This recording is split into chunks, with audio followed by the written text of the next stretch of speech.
Hello friends, welcome back to my channel. फिर चलिए बात करते हैं इस वीक में हमारा मार्केट कैसा परफॉर्म करने वाला है। क्या जो रैली कंटिन्यू चल रही है, जो बुल्स डोमिनेट कर रहे हैं मार्केट को, क्या ये रैली बनी रहेगी या फिर कोई करेक्शन देखने को मिलेगा। डिटेल में डिस्कस करेंगे इस पॉइंट को कि कहाँ से हमें प्रॉफिट बुकिंग देखने को मिल सकती है। और सबसे इंपॉर्टेंट पॉइंट डिस्कस करने वाले हैं कि इस वीक में या आप कह सकते हैं कि जो आपका अक्टूबर मंथ है, इस मंथ में कौन से स्टॉक ऐसा परफॉर्म कर सकते हैं इसमें अच्छा रिटर्न आपको देखने को मिल सकता है। तो फ्रेंड्स, आगे बढ़ने से पहले तो चैनल को सब्सक्राइब नहीं किया है तो जरूर सब्सक्राइब कर ले ताकि इस तरह की इन्फॉर्मेटिव वीडियो आपको मिलते रहो। गाइस, वीडियो को लाइक जरूर कर दीजिएगा क्योंकि आपको लाइक से हमारे चैनल को मोटिवेशन मिलती है और हमें बहुत ज़्यादा मोटिवेशन मिलती है ना। हो गाइस, सबसे पहले बात करते हैं मार्केट के बारे में, मार्केट का सेंटीमेंट का। अगर आप देखें कोई ग्लोबल कोई ऐसा बड़ा इवेंट या कोई ऐसा बैड न्यूज़ मार्केट में अगर नहीं आता है तो फिर मार्केट में करेक्शन का कोई आपको चांसेस नहीं दिख रहे हैं। और इसीलिए डे बाई डे अगर आप देखेंगे तो मार्केट में न्यू पे न्यू हाई लगते चले आ रहे हैं और मार्केट अपने वे में चलता जा रहा है।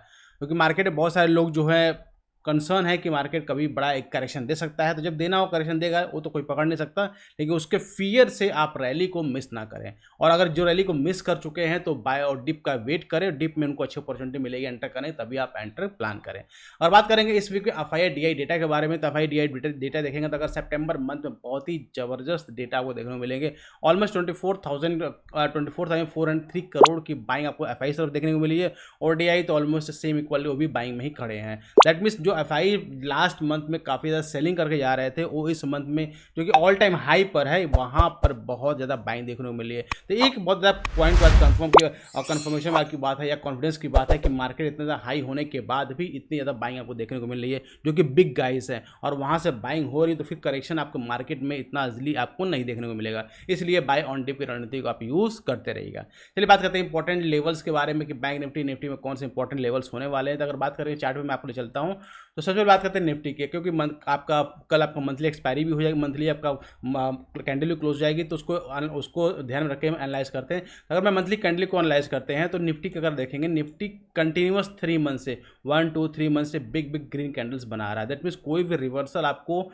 मंथली कैंडल आउट में नहीं देखने को मिल रहा है। तो इस केस में अगर कोई रिवर्सल आपको मंथली कैंडल्स पे नहीं देखने को मिल रहा है तो फिर आप जब तक मंथली कैंडल पे एक रिवर्सल का कोई एग्जिट कैंडल ना दिखे तब तक आपको लॉन्ग के ट्रेड बने रहना है। क्योंकि अगर आप देखेंगे यहाँ पे ध्यान से, हर मंथली कैंडल की जो टेल है काफ़ी ज़्यादा बड़ी है। दैट मीन्स नीचे लेवल पे जितने भी मार्केट बैंक निफ्टी जब भी आ रहा है उस लेवल पे आपको बाइंग देखने को मिल रही है और उसकी वजह से मार्केट जो है ऊपर लेवल पे पुश हो रहा है। तो इसलिए ध्यान रखना है कि जब तक कोई नेगेटिव कैंडल आपको मंथली लेवल पे नहीं दिखती तब तक आपको आराम से मार्केट में बने रहना चाहिए। क्लियर। अगर सेम चार्ट को अगर वीकली टाइम फ्रेम पे कन्वर्ट करते हैं, वीकली टाइम फ्रेम पर अगर लास्ट टाइम अगर आप देखेंगे, लास्ट वीक में एक बहुत इंटरेस्टिंग कैंडल, एक बेरिश कैंडल देखने को मिली थी, जहाँ पे एक्सपेक्ट किया जाता है कि मार्केट यहाँ से फॉल कर सकता है, लेकिन वहाँ उसका कैंडल का लो के नीचे क्लोज नहीं हुआ और उसको जो प्रीवियस कैंडल को इसने जो इनगल्फ किया था उसको इसने इनगल्फ करके फिर आगे को निकल गया। तो काफ़ी इंटरेस्टिंग पैटर्न आपको देखने को मिल रहा है। तो टिल वीकली टाइम फ्रेम अगर बात करते हैं तो जब तक 25,200 का level, let me mark the level, अगर जब तक 25,300 का लेवल ब्रीच नहीं होता है ऑन वीकली टाइम फ्रेम पे,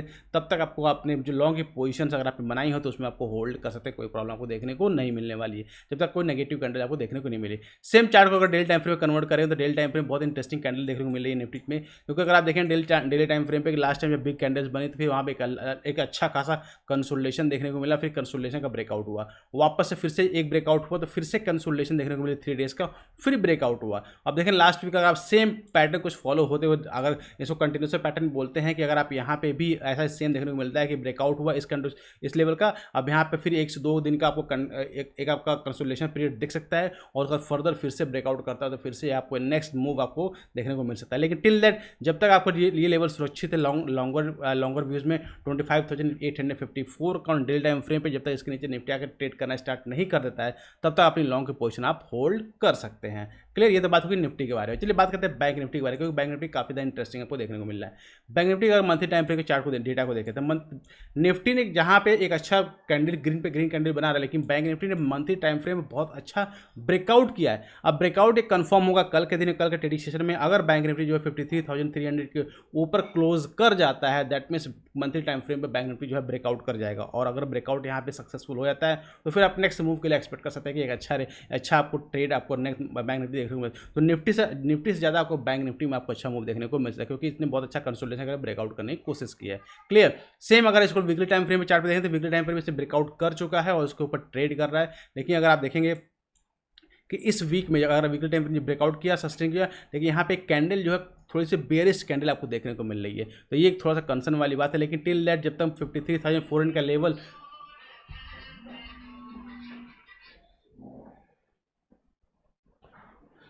जब तक 53,400 का लेवल होल्ड हो रहा है, सस्टेन हो रहा है, तब तक आप लॉन्ग का ट्रेड इनिशिएट कर। अगर इसके नीचे वीडियो टाइम फ्रेम पे क्लोज कर जाती है बैंक निफ्टी, देन आपको फिर कंसर्न वाली बात अपने लॉन्ग की पोजीशन के बारे में आपको सोचना पड़ेगा। सेम चार्ट को अगर डेल टाइम फ्रेम में कन्वर्ट करते हैं तो डेल टाइम फ्रेम में आप ये कह सकते हैं कि जो 53,400 का और 53,300 के लेवल जो ब्रेकआउट किया था बैंक निफ्टी ने, वापस से बैंक निफ्टी उस लेवल को और रिट्रेस करने भी आ रहा है। तो दोनों केसेस यहाँ पूछ सकते हैं, या तो रिट्रेस करेगा यहाँ से वापस से, या नीचे फॉल कर जाएगा। तो इसलिए ये लेवल काफ़ी ज़्यादा क्रूशियल होने वाला है बैंक निफ्टी के आने वाले दिन में, कि अगर बैंक निफ्टी इस लेवल को होल्ड कर लेता है और रिट्रेसमेंट कंप्लीट हो जाती है, क्योंकि अब ब्रेकआउट किया, रिट्रेसमेंट हुआ, फिर वापस ब्रेकआउट करेगा, तो फिर नई जर्नी जो है बैंक निफ्टी की स्टार्ट हो जाएगी। तो उस केस में आपको इस लेवल पर नज़र बनाकर रखनी है कि बैंक निफ्टी इसके नीचे आके ट्रेड ना करना स्टार्ट करे, क्योंकि अगर इस लेवल को ट्रेड इस लेवल पर आके होल्ड करता है और फिर यहाँ से एक अच्छा रिवर्सल कैंडल मिलती है, देन जो लोग यहाँ पे मिस कर गए थे एंट्री प्लान करने के लिए, उन लोगों के लिए बहुत अच्छी अपॉर्चुनिटी होने वाली है फिर से लॉन्ग का ट्रेड इनिशिएट करने के लिए और यहाँ पे एंट्री प्लान करने के लिए। तो गाइस ये थी बात हो गई हमारे इंडेक्स के बारे में, दोनों ही इंडेक्स में कैसा ट्रेड प्लान करते हैं, क्योंकि काफ़ी इंपॉर्टेंट लेवल दिख रहा है। और इसके बाद एक और इंडेक्स की बात करूंगा जो काफ़ी ज़्यादा चर्चा का विषय बना हुआ है, आने वाले दिनों में काफ़ी ज़्यादा परफॉर्म करता है, that is Nifty auto index. अगर निफ्टी ऑटो इंडेक्स की बात करेंगे तो निफ्टी ऑटो इंडेक्स ने बहुत ही बेहतरीन ब्रेकआउट दिया हुआ। अगर आप देखेंगे इसको वीकली टाइम फ्रेम पे भी, मंथली पे भी और डेली पे भी बहुत अच्छा ब्रेकआउट दिया, और इस ब्रेकआउट की वजह से जितने भी ऑटो के टॉप स्टॉक्स है, जैसे मारुति है, बजाज है, हीरो है, स्कॉट, इन सब में बहुत ज़्यादा रन देखने को मिल रही है। इसलिए ये इंडेक्स काफ़ी ज़्यादा इंपॉर्टेंट, इस इंडेक्स पे भी आप नजर बना कर रखें, क्योंकि फेस्टिव सीजन आपके आने वाले हैं। फेस्टिव सीजन पता है शॉपिंग्स होती हैं, बहुत ज़्यादा व्हीकल्स की बिक्री होती है, गाड़ियों की बिक्री होती है, बुकिंग बहुत ज़्यादा होती है। उस केस में ये इंडेक्स काफ़ी अच्छा परफॉर्म कर सकता है। तो इस इंडेक्स में एक अच्छा परफॉर्मेंस, आपको एक अच्छा पैसा बनाने की अपॉर्चुनिटी मिल सकती है। तो जो भी ऑटो इंडेक्स के स्टॉक्स हैं उस पर आप नज़र बना के जरूर रखिएगा।